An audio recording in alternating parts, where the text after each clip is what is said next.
Praise the lord. ದೇವರ ನಾಮದಲ್ಲಿ ನಿಮ್ಮೆಲ್ಲನ ವಂದಿಸೋನಾಗಿದ್ದಾನೆ. ನನ್ನ ಪ್ರಿಯ ಸಹೋದರ ಸಹೋದರಿ, ಇವತ್ತಿನ ದಿವಸ ನಾವು ದೇವರು ನಮ್ಮ ಜೀವಿತದಲ್ಲಿ ಇಟ್ಟಿರುವಂತ ಉದ್ದೇಶದ ಬಗ್ಗೆ ನಾವು ಮಾತನಾಡಿಕೊಳ್ಳೋಣ. God's plan for our life. ನನ್ನ ಪ್ರಿಯ ಸಹೋದರ ಸಹೋದರಿ, ಮುಖ್ಯವಾಗಿ ನಾವು ಮೊದಲನೇದಾಗಿ ನಾವು ನೋಡಿಕೊಳ್ಳೋಣ ಅಪೊಸ್ತಲರ ಕೃತ್ಯ 22ನೇ ಅಧ್ಯಾಯ 10ನೇ ವಚನದಲ್ಲಿ, ಕರ್ತನೇ ನಾನೇನು ಮಾಡಬೇಕು ಎಂಬುದಾಗಿ ಇಲ್ಲಿ ಸೌಲನು ಕೇಳ್ತಾ ಇದ್ದಾನೆ. ಸೌಲನು ಅಲ್ಲಿ ಕೇಳ್ತಾ ಇರುವಂತ ಕಾರಣ ಏನಂತಂದ್ರೆ, ದೇವರನ್ನ ಹಿಂಸೆ ಪಡಿಸ್ತಾ ಇರುವಂತ, ದೇವರ ಜನರನ್ನ ಹಿಂಸೆ ಪಡಿಸ್ತಾ ಇರುವಂತ, ಎಲ್ಲರನ್ನ ಹಿಂಸೆ ಪಡಿಸಿ ಅವ್ರನ್ನ ಬೇಡಿ ಹಾಕಿಸಿ ಸೆರೆಮನೆ ಒಳಗಡೆ ಕೊಡಿಸುತ್ತಾ ಇದ್ದ ಈ ಸೌಲನು ಆ ದಮಸ್ಕಕ್ಕೆ ಹೋಗುವಾಗ, ಅಲ್ಲಿ ಪ್ರಯಾಣ ಮಾಡುತ್ತಾ ದಮಸ್ಕದ ಹತ್ತಿರಕ್ಕೆ ಬಂದಾಗ, ಸುಮಾರು ಮಧ್ಯಾಹ್ನದಲ್ಲಿ ಪಕ್ಕನೆ ಆಕಾಶದೊಳಗಿಂದ ಒಂದು ದೊಡ್ಡ ಬೆಳಕು ಆತನ ಸುತ್ತಲೂ ಹೊಳೆಯಿತು. ಆಗ ಆತನು ನೆಲಕ್ಕೆ ಬಿದ್ದ ತಕ್ಷಣ ಸೌಲ ಹೇಳ್ತಾನೆ, ನೆಲಕ್ಕೆ ಬಿದ್ದ ತಕ್ಷಣ, ಸೌಲನೇ ಸೌಲನೇ ನೀನು ಯಾಕೆ ನನ್ನನ್ನ ಹಿಂಸೆ ಪಡಿಸ್ತಾ ಇದ್ದಿ ಎಂಬುದಾಗಿ ದೇವರ ಸ್ವರವು ಆ ಸೌಲನಿಗೆ ಕೇಳ್ತಾ ಇದೆ. ದೇವರವನೊಟ್ಟಿಗೆ ಮಾತನಾಡ್ತಾ ಇದ್ದಾನೆ. ದೇವ್ರು ಹೇಳ್ತಾ ಇದ್ದಾನೆ, ಸೌಲನೇ ಸೌಲನೇ ನೀನ್ ಯಾಕೆ ನನ್ನನ್ನ ಹಿಂಸೆ ಪಡಿಸುತ್ತಾ ಇದ್ದಿ? ಈ ರೀತಿಯಾಗಿ ದೇವರ ಸ್ವರವನ್ನ, ದೇವರ ಶಬ್ದವನ್ನ ಸೌಲನು ಕೇಳುವಾಗ, ಸೌಲ ಕೇಳ್ತಾ ಇದ್ದಾನೆ, ಕರ್ತನೇ ನೀನ್ ಯಾರು? ಈ ರೀತಿ ಕೇಳುವಾಗ ದೇವರು ಹೇಳ್ತಾ ಇದ್ದಾನೆ, ಕರ್ತನೆ ಹೇಳ್ತಾ ಇದ್ದಾನೆ, ನೀನು ಹಿಂಸೆ ಪಡಿಸುವ ನಜರೇತಿನ ಯೇಸುವೆ ನಾನು ಎಂದು ಹೇಳಿದನು. ಸೌಲ ಹೇಳ್ತಾನೆ, ಕರ್ತನೆ. ಆ ಸ್ವರವನ್ನ ಕೇಳಿದ ತಕ್ಷಣವೇ, ಕರ್ತನೆ ನಾನು ಏನ್ ಮಾಡ್ಬೇಕು ಎಂದು ಕೇಳಲು ಕರ್ತನೆ ಹೇಳ್ತಾ ಇದ್ದಾನೆ, ನೀನೆದ್ದು ದಮಸ್ಕದೊಳಗೆ ಹೋಗು, ಮಾಡುವುದಕ್ಕೆ ನಿನಗೆ ನೇಮಿಸಿರುವುದೆಲ್ಲ ಅಲ್ಲಿ ತಿಳಿಸಲ್ಪಡುವುದು ಎಂಬುದಾಗಿ. ನನ್ನ ಪ್ರಿಯ ಸಹೋದರ ಸಹೋದರಿ, ಅನೇಕ ಸಾರಿ ನಾವು ದೇವರ ಉದ್ದೇಶವನ್ನ ತಿಳಿಯದೆ, ದೇವರ ಕಾರ್ಯಗಳು ನಮ್ಮ ಜೀವಿತದಲ್ಲಿ ಏನೆಂಬುದಾಗಿ ತಿಳಿದೆ ಇರುವಾಗ ದೇವರು ನಮಗೆ ಹೇಳ್ತಾ ಇದ್ದಾನೆ, ನೀನ್ ಹೇಳು, ನೀನು ಮಾಡಬೇಕಾದದ್ದೆಲ್ಲವನ್ನ ನಾನು ನಿನಗೆ ತಿಳಿಸುವೆನು ಎಂಬುದಾಗಿ. ದೇವರು ನಿಮ್ಮನ್ನ ಆರಿಸ್ಕೊಳ್ತಾ ಇದ್ದಾನೆ. ಅಲ್ಲಿ ಸೌಲ ಕೇಳ್ತಾ ಇದ್ದಾನೆ, ವಾಟ್ ಶಾಲ್ ಐ ಡೂ? ನಾನು ಏನ್ ಮಾಡ್ಬೇಕು? ಕರ್ತನೇ ನಾನು ಏನ್ ಮಾಡ್ಬೇಕು? ದೇವರು ನಿಮ್ಮನ್ನ ಆರಿಸಿಕೊಳ್ಳುವಾಗ ನಿಮ್ಮ ಮೊದಲನೆಯ ಪ್ರಶ್ನೆ ದೇವರಲ್ಲಿ, ದೇವ್ರೇ ನಾನು ಏನ್ ಮಾಡ್ಬೇಕು? ನನ್ನನ್ನು ನೀನು ಆರಿಸ್ಕೊಂಡಿದೀಯಾ? ನನ್ನ ಜೀವಿತದಲ್ಲಿ ನೀನು ನಿನ್ನ ಕಾರ್ಯವನ್ನ ನನ್ನ ಜೀವಿತದಲ್ಲಿ ಸಾಧಿಸುವುದಕ್ಕೋಸ್ಕರ ನೀನು ಆರಿಸ್ಕೊಂಡಿದೀಯಾ? ಸೌಲನ್ ಕೇಳ್ತಾ ಇದ್ದಾನೆ, ಕರ್ತನೇ ನಾನೇನ್ ಮಾಡ್ಬೇಕು ಎಂಬುದಾಗಿ.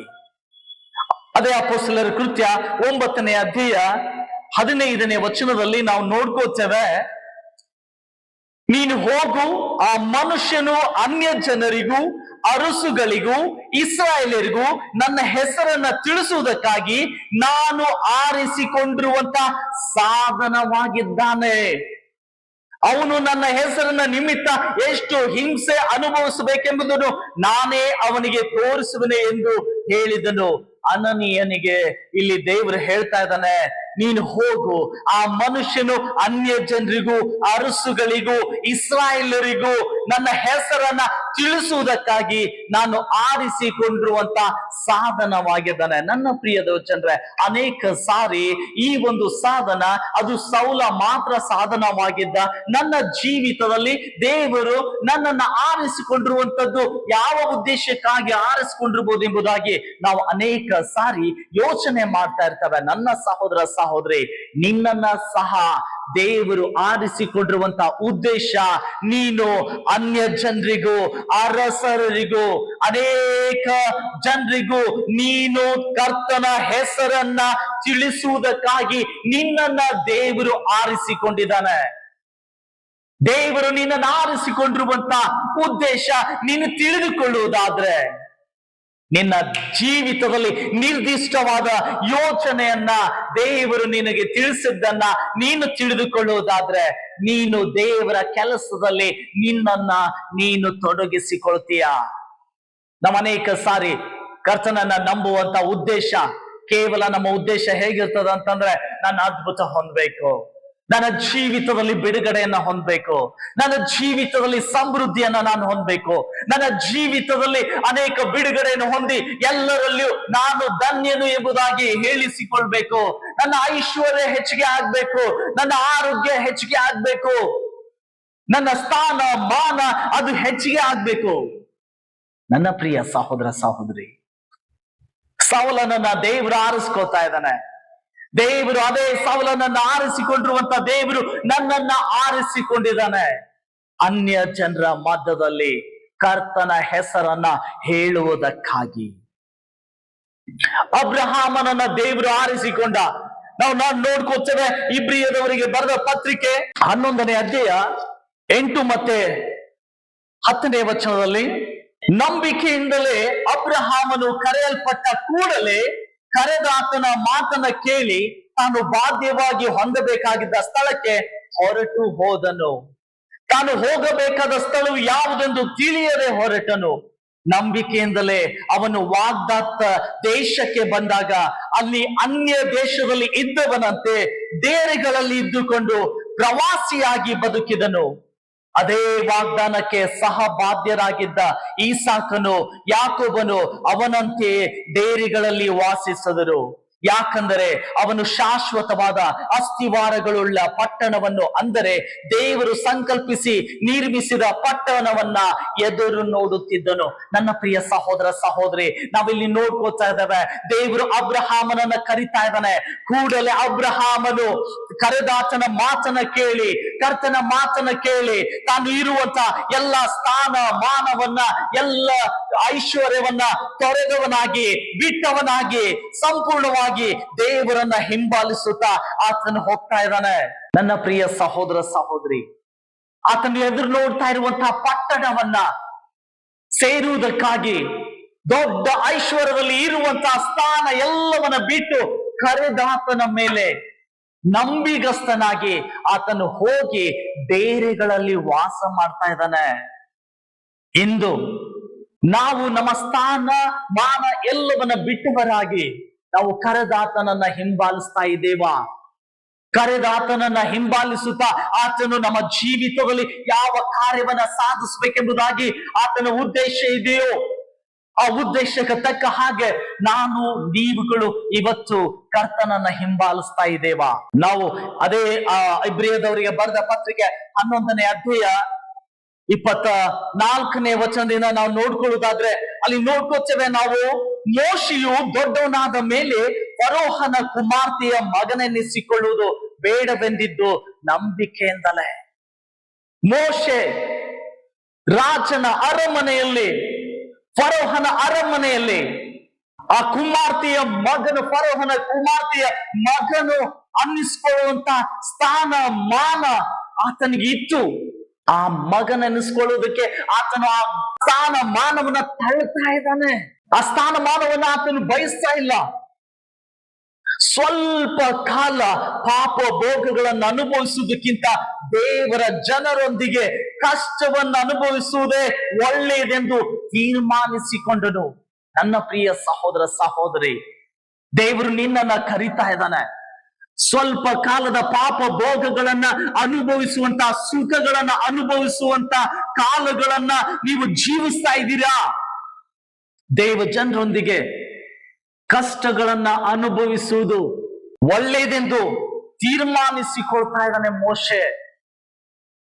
ಐಗುಪ್ತ ದೇಶದ ಸರ್ವೈಶ್ವರ್ಯಕ್ಕಿಂತಲೂ, ಐಗುಪ್ತ ದೇಶದ ಸರ್ವೈಶ್ವರ್ಯಗಳಿಗಿಂತಲೂ ಕ್ರಿಸ್ತನ ನಿಮಿತ್ತವಾಗಿ ಉಂಟಾಗುವ ನಿಂದೆಯೇ ಶ್ರೇಷ್ಠ ಭಾಗ್ಯವೆಂದೆನಿಸಿಕೊಂಡನು.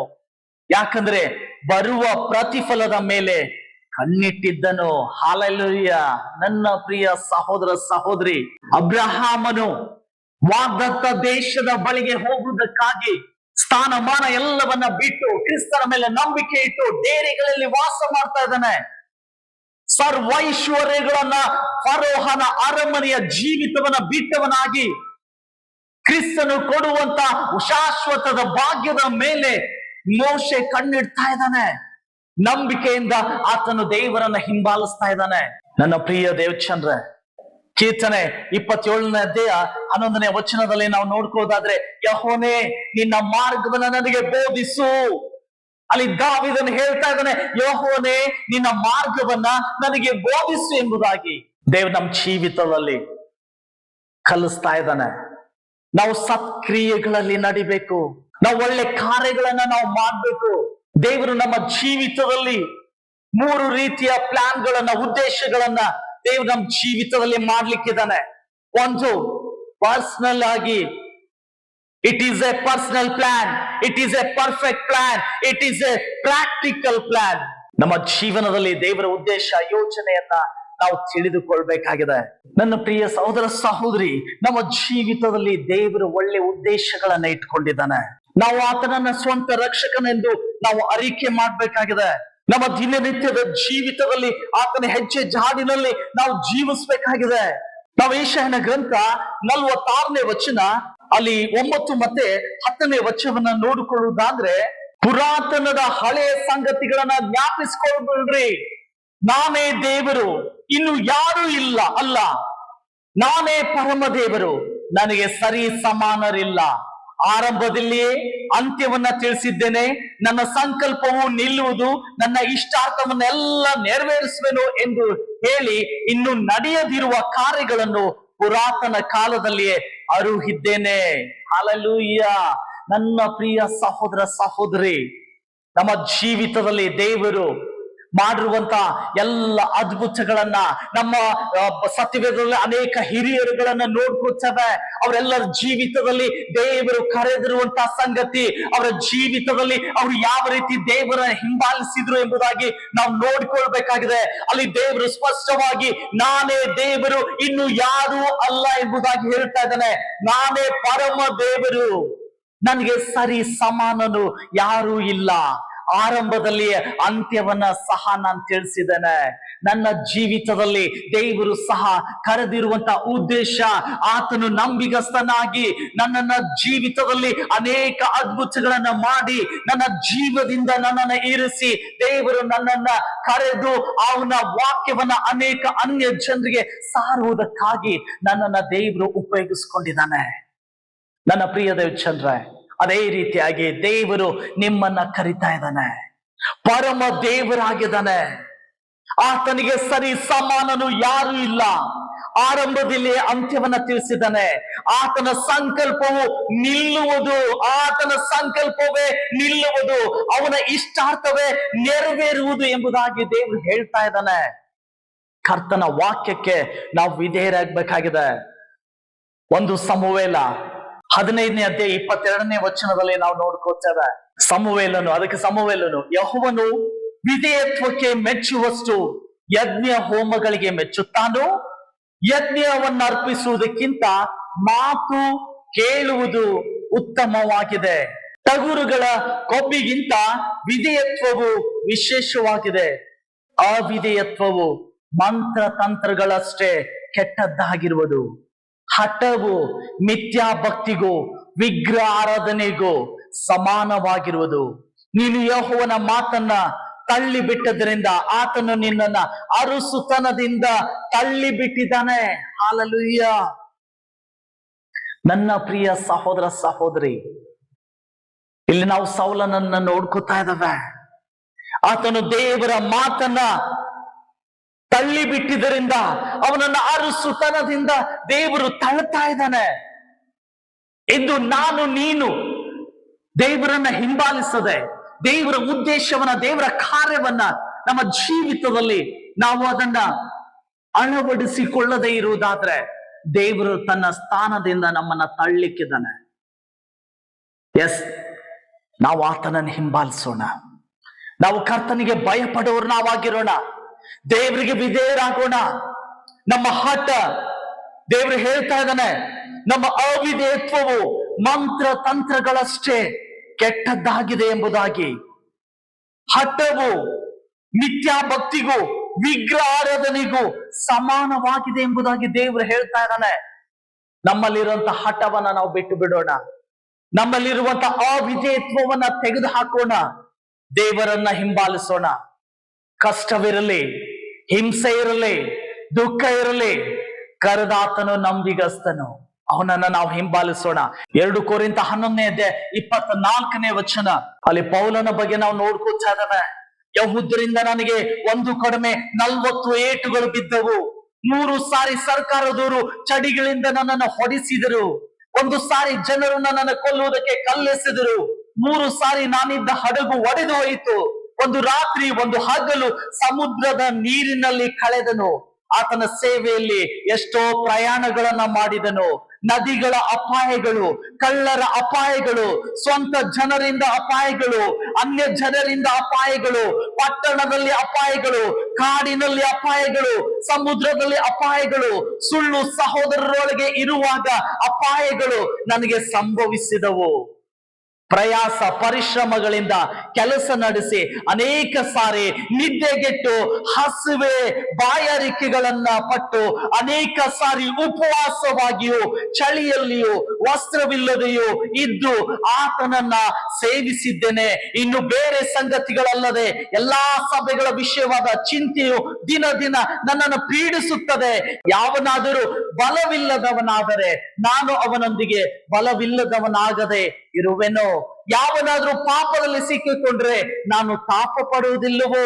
ನಾನು ಹೊಗಳಿಕೊಳ್ಳಬೇಕಾದ್ರೆ ನನ್ನ ಬಲಹೀನತೆಯನ್ನ ತೋರ್ಪಡಿಸುವ ವಿಷಯಗಳಲ್ಲಿ ಹೊಗಳಿಕೊಳ್ಳುವೆನು ಎಂಬುದಾಗಿ ಪೌಲನು ಇಲ್ಲಿ ಹೇಳ್ತಾ ಇದ್ದಾನೆ. ನನ್ನ ಪ್ರಿಯ ದೇವಚಂದ್ರೆ, ಈ ಒಂದು ಅಧ್ಯಾಯದಲ್ಲಿ 2 ಕೊರಿಂಥ 11:24 ನಾವು 24ರಿಂದ 28 ನಾವು ನೋಡ್ಕೋತಾ ಇದ್ದೇವೆ.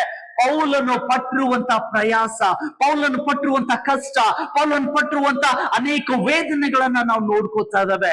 ಆದರೂ ಆತನು ದೇವರನ್ನ ಹಿಂಬಾಲಿಸುವುದು ಬಿಡ್ತಾ ಇಲ್ಲ, ದೇವರನ್ನ ಪ್ರೀತಿಸುವುದನ್ನು ಬಿಡ್ತಾ ಇಲ್ಲ, ದೇವರ ಮಾತುಗಳ ಸಂದೇಶವನ್ನ ಅನೇಕ ಜನರಿಗೆ ತಿಳಿಸುವುದನ್ನ ಆತನು ಬಿಡ್ತಾ ಇಲ್ಲ. ನಮ್ಮ ಜೀವನದಲ್ಲಿ ದೇವರ ಯೋಚನೆ ಅದು ಶಾಶ್ವತವಾಗಿರುವಂತದ್ದಾಗಿದೆ. ನಾವು 1 ಯೋಹನ 2:15 ನಾವು ನೋಡ್ಕೋತಾ ಇದ್ದೇವೆ. ಲೋಕವನ್ನಾಗ್ಲಿ ಲೋಕದಲ್ಲಿರುವವುಗಳನ್ನಾಗ್ಲಿ ಪ್ರೀತಿಸ್ಬೇಡ್ರಿ. ಯಾವನಾದ್ರೂ ಲೋಕವನ್ನ ಪ್ರೀತಿಸಿದ್ರೆ ತಂದೆಯ ಮೇಲನ ಪ್ರೀತಿಯು ಅವನಲ್ಲಿಲ್ಲ. ಲೋಕದಲ್ಲಿರುವ ಶರೀರದ ಆಶೆ, ಕಣ್ಣಿನ ಆಶೆ, ಬದುಕು ಬಾಳಿನ ಡಂಬ, ಈ ಮೊದಲಾದವುಗಳೆಲ್ಲವೂ ತಂದೆಯಿಂದ ಹುಟ್ಟದೆ ಲೋಕದಿಂದ ಹುಟ್ಟಿದವುಗಳಾಗಿವೆ. ಲೋಕವು ಅದರ ಆಶೆಯು ಗತಿಸಿ ಹೋಗುತ್ತದೆ, ಆದರೆ ದೇವರ ಚಿತ್ತವನ್ನ ನೆರವೇರಿಸುವವನು ಎಂದಿಗೂ ಇರುವನು. ಹಲ್ಲೆಲೂಯ. ನಮ್ಮ ಜೀವಿತದಲ್ಲಿ ದೇವರ ಚಿತ್ತ, ದೇವರ ಉದ್ದೇಶ ಅದು ಶಾಶ್ವತವಾಗಿರುವಂತದ್ದಾಗಿದೆ. ನನ್ನ ಪ್ರಿಯ ಸಹೋದರ ಸಹೋದರಿ, ನಿಜಕ್ಕೂ ಈ ವಾಕ್ಯವನ್ನ ಕೇಳುವಂತ ನೀನು ದೇವರನ್ನ ಹಿಂಬಾಲಿಸ್ತಿದ್ಯಾ? ನಿನ್ನ ಆತ್ಮಕ್ಕೆ ನೀನು ಪ್ರಶ್ನೆಯನ್ನ ಕೇಳುವುದಾದ್ರೆ, ನನ್ನ ಆತ್ಮವೇ ನಾನು ದೇವರನ್ನ ಹಿಂಬಾಲಿಸ್ತಾ ಇದ್ದೀನಾ? ನಿನ್ನ ಆತ್ಮಕ್ಕೆ ಕೇಳು, ಆತ್ಮವೇ ನೀನು ದೇವರನ್ನ ಹಿಂಬಾಲಿಸ್ತಾ ಇದೀಯಾ? ನಿನ್ನನ್ನ ದೇವರು ಕರೆದಿದ್ದಾನೆ ತನ್ನ ಕಾರ್ಯವನ್ನ, ತನ್ನ ಉದ್ದೇಶವನ್ನ ನಿನ್ನ ಜೀವಿತದಲ್ಲಿ ಸಾಧಿಸುವುದಕ್ಕೋಸ್ಕರ. ನಂಬಿಕೆಯಿಂದ ಅಬ್ರಹಾಮನು ದೇವರನ್ನು ಹಿಂಬಾಲಿಸಿದಂತೆ, ನಂಬಿಕೆಯಿಂದ ಮೋಶೆಯು ದೇವರನ್ನ ಹಿಂಬಾಲಿಸದಂತೆ, ಸ್ಥಾನ ಮಾನ ಎಲ್ಲವನ್ನ ಬಿಟ್ಟು ಕಷ್ಟಗಳನ್ನ ಇವರು ದೇವರನ್ನ ಪ್ರೀತಿಸುತ್ತಾ ಈ ಕಷ್ಟಗಳನ್ನ ಸಹಿಸಿಕೊಂಡು ದೇವರನ್ನ ಹಿಂಬಾಲಿಸದಂತೆ. ನನ್ನ ಆತ್ಮವೇ ನೀನು ದೇವರನ್ನ ಹಿಂಬಾಲಿಸ್ತಾ ಇದೀಯಾ? ಪ್ರಿಯ ಸಹೋದರ ಸಹೋದರಿ, ನಿಮ್ಮ ಆತ್ಮದಲ್ಲಿ ನೀವು ಕೇಳಿಕೊಳ್ಳ್ರಿ. ಸ್ಥಾನ ಮಾನ ಎಲ್ಲವನ್ನ ಬಿಟ್ಟು ಕ್ರಿಸ್ತನನ್ನ ನೀನು ಹಿಂಬಾಲಿಸ್ತಾ ಇದೀಯಾ?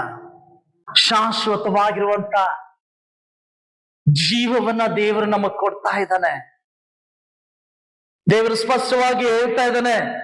1 ಯೋಹಾನ ಅಲ್ಲಿ 2:17 ಲೋಕವು ಅದರ ಆಶೆಯು ಗತಿಸಿ ಹೋಗ್ತದೆ, ಆದ್ರೆ ದೇವರ ಚಿತ್ತವನ್ನ ನೆರವೇರಿಸುವವನು ಎಂದಿಗೂ ಇರುವನು ಎಂಬುದಾಗಿ ಹೇಳ್ತಾ ಇದ್ದಾನೆ.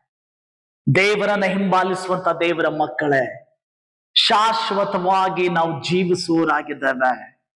ನಾವು ದೇವರನ್ನ ಹಿಂಬಾಲಿಸೋಣ, ದೇವರ ಉದ್ದೇಶವನ್ನ ನಾವು ಕೇಳೋಣ. ದೇವ್ರೆ, ನನ್ನನ್ನು ನೀನ್ ಕರೆದಿದ್ದಿ, ನಾನೀಗ ಏನ್ ಮಾಡ್ಬೇಕು? ನಮ್ಮ ಜೀವಿತದಲ್ಲಿ ಕರೆದವನು ನಮ್ಮೊಟ್ಟಿಗೆ ಮಾತನಾಡ್ಲಿಕ್ಕಿದ್ದಾನೆ. ನೀನೇನ್ ಮಾಡ್ಬೇಕು, ಸೌಲನಿಗೆ ಏನ್ ಮಾಡ್ಬೇಕೆಂಬುದಾಗಿ ದೇವರು ತಿಳಿಸಿದನು, ಆ ಕಾರ್ಯವನ್ನ ನಿನ್ನಲ್ಲಿಯೂ ಮಾಡುವನಾಗಿದ್ದಾನೆ. ನಮ್ಮನ್ನ ದೇವರ ಹಸ್ತಕ್ಕೆ ನಾವು ಒಪ್ಪಿಸಿಕೊಡೋಣ. ನಾವು ಪ್ರಾರ್ಥನೆ ಮಾಡಿಕೊಳ್ಳೋಣ. ಪರಲೋಕ ಭೂಲೋಕಗಳನ್ನ ಸೃಷ್ಟಿಸಿದ ಸರ್ವಶಕ್ತನಾದ ತಂದೆಯಾದ ದೇವರೇ, ನನ್ನನ್ನೇ ನೀನು ಕರೆದಿದ್ದಿ. ನಿನ್ನ ಕಾರ್ಯವನ್ನ, ನಿನ್ನ ಉದ್ದೇಶವನ್ನ ನಮ್ಮ ಜೀವಿತದಲ್ಲಿ ಸಾಧಿಸುವುದಕ್ಕೋಸ್ಕರ ನೀನು ಕರೆದಾತನಾಗಿದ್ದಿ. ತಲೆಬಾಗಿಸುವಂತ ಈ ವಾಕ್ಯಗಳನ್ನ ಕೇಳುವಂತ ಈ ಮಕ್ಕಳಲ್ಲಿ ಕರ್ತನೆ, ನಿನ್ನ ಉದ್ದೇಶವನ್ನ ನೀನ್ ನೆರವೇರಿಸು. ಇವರು ನಿನ್ನನ್ನು ಹಿಂಬಾಲಿಸ್ಬೇಕಾಗಿದೆ. ಅನೇಕ ಅನ್ಯ ಜನರಿಗೆ ನಿನ್ನ ಸಂದೇಶವನ್ನ ತೆಗೆದುಕೊಂಡು ಅವರಿಗೆ ಸಾರ್ಬೇಕಾಗಿದೆ ಕರ್ತನೆ. ನೀನು ಕೊಡುವಂತ ಶಾಶ್ವತವಾದ ರಾಜ್ಯದಲ್ಲಿ ನಾವು ಸೇರುವುದಕ್ಕಾಗಿ ನೀನು ಹೇಳಿರುವಂತ ಎಲ್ಲ ವಾಗ್ದಾನವನ್ನ ನಮ್ಮ ಜೀವಿತದಲ್ಲಿ ನೀನು ನೆರವೇರಿಸುವಂತ ದೇವರಾಗಿದೆ. ಈ ವಾಕ್ಯವನ್ನ ಕೇಳುವಂತ ಪ್ರತಿಯೊಬ್ಬರನ್ನ ನೀನು ಆಶೀರ್ವದಿಸು. ನಿನ್ನನ್ನ ಹಿಂಬಾಲಿಸುವಂತ ದೃಢವಾದ ಮನಸ್ಸನ್ನ ಇವರ ಜೀವಿತದಲ್ಲಿ ನೀನೇ ಕೊಡು. ಯೇಸುವಿನ ಮುದು ನಾಮದಲ್ಲಿ ಬೇಡ್ತವೆ. ಆಮೆನ್. ದೇವನಾಮಕ್ಕೆ ಸ್ತೋತ್ರವಾಗ್ಲಿ. ಆಮೆನ್.